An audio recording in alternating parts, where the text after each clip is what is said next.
Coucou les cotonnettes, je suis de retour aujourd'hui. Ça fait un moment que je ne suis pas assise devant ma caméra pour vous filmer un petit Get Ready With Me. Donc aujourd'hui ce sera petit maquillage et ce petit look afro. Je vais sortir rapidement, retrouver Shina au jardin des Tuileries pour mettre la main dans ses cheveux. On vous prépare quelque chose pour un des looks qu'elle va proposer donc sur son site internet. Donc n'hésitez pas à passer la découvrir si vous ne la connaissiez pas. Moi j'espère que le look vous plaira. C'était l'occasion pour moi de tester donc la fameuse palette Naked de la Hit, donc de chez Urban Decay.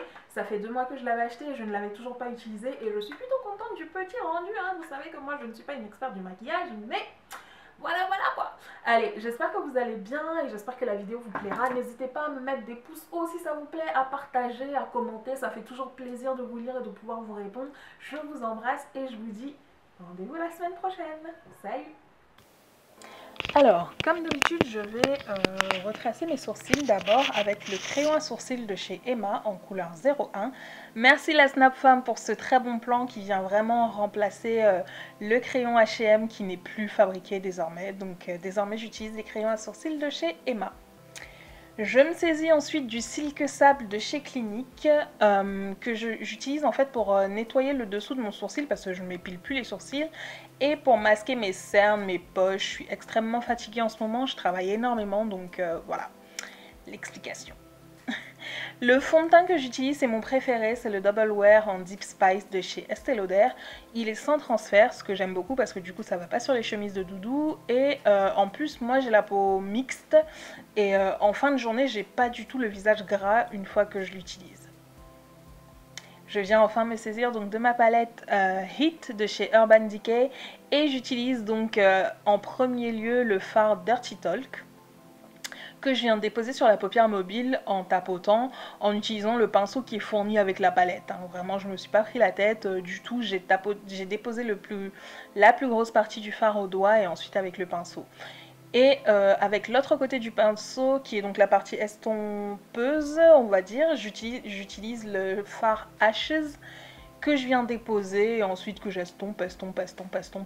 Voilà, donc ceci n'est pas du tout un tutoriel maquillage, vraiment, je me maquille comme je peux, je suis pas là pour vous donner des conseils ni quoi que ce soit parce que voilà quoi. J'utilise ensuite le liner précision de chez L'Oréal pour venir donc redessiner mon œil, histoire de me donner un peu un effet œil de biche, tout ça. Voilà quoi. Et enfin donc le volume million de cils en mascara sur mes cils, aussi bien au-dessus qu'en dessous, histoire d'apporter le maximum de volume. Faut savoir que je ne porte que très rarement des faux cils, voire quasiment jamais, mais bon, de temps en temps ça m'arrive. Je me sers ensuite de la poudre sublime de chez Black Up que je dépose sur le bombé de mes joues, sur le nez et sur l'arc de Cupidon, histoire d'apporter de la brillance. Le Jumbo Pencil numéro 10 de chez Black Up en contour des lèvres et je vais venir me faire un ombré avec le Lip Lingerie 20 que je dépose donc à l'intérieur des lèvres, histoire d'avoir un peu un côté ombré, bah, comme vous le savez, hein, comme j'aime le faire. Voilà, je suis maquillée. C'était pas si compliqué que ça, n'est-ce pas? Donc sur mes cheveux, je vais porter simplement un afro lâché. En fait, mes cheveux, je les ai tenus en chignon très resserré, un chignon bas pendant toute la semaine. Donc c'est pour ça qu'ils sont étirés au niveau des racines et que les pointes sont bien shrinkées comme il faut. Donc j'applique un peu de gel, je retravaille légèrement mes baby hair pour un effet plutôt naturel, la Tangle Teaser pour bien démêler tout ça. Et je mets en forme les cheveux avec mes doigts et je suis prête. Donc c'était le Get Ready With Me à mon avis le plus rapide de l'histoire des Get Ready With Me.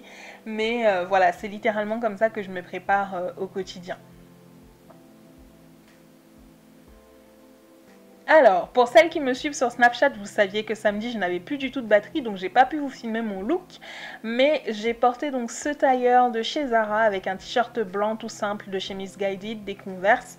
Et j'avais tout mon matériel coiffure donc pour aller rencontrer Shina ou la Black Frida. Donc je l'ai coiffée pour un look que vous pouvez découvrir sur son blog. Salut!